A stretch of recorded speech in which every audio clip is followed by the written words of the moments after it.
গাটো ইমান বেয়া লাগিছে একো বনাই কৰি খাবলৈ মন নাযাওঁ আৰু এটা কথা কি জানো এনেবোৰ কথাতে মালে বহুত মনত পৰে আগতে মোক গা বেয়া হওঁতে মায়ে মোক গৰম ভাত বনাই খুৱাইছিলে ভৰি মালিচ কৰি দিছিলে আনকি গোটেই ৰাতি টোপনি ক্ষতি কৰি মোৰ ওচৰতে বহি থাকে আৰু এতিয়া মা নোহোৱা পিছৰ পৰা মই কেনেকৈ আছোঁ কি কৰিছোঁ কি খাইছোঁ মোৰ খবৰ এটা ল'বলৈ কোনো মানুহ নাই মই বৰ অপৰিহাৰো কৰিছোঁ তেনেকৈনো কিয় কৈছ আমিবোৰ আছোঁ নহয় আৰু বৈ দিয়া আমাৰ ঘৰত মায়ে ভাত বনাই থৈছে তাৰে কেইটামান খাই আহিবিগৈ এতিয়া নাযাওঁ দে পাছতে যাম আৰু তই মোৰ লগত এনেকৈ লাগি নাথাকিবি গাঁৱৰ মানুহে বহুত বেয়া দৃষ্টিয়ে চায় বহুত নানা ৰকমৰ কথা পাতে গম পালি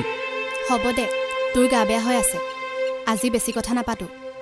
তোক বহুত কথা ক'বলৈ আছে পাছতে কেতিয়াবা ক'ম এতিয়া মই যাওঁ তই ৰ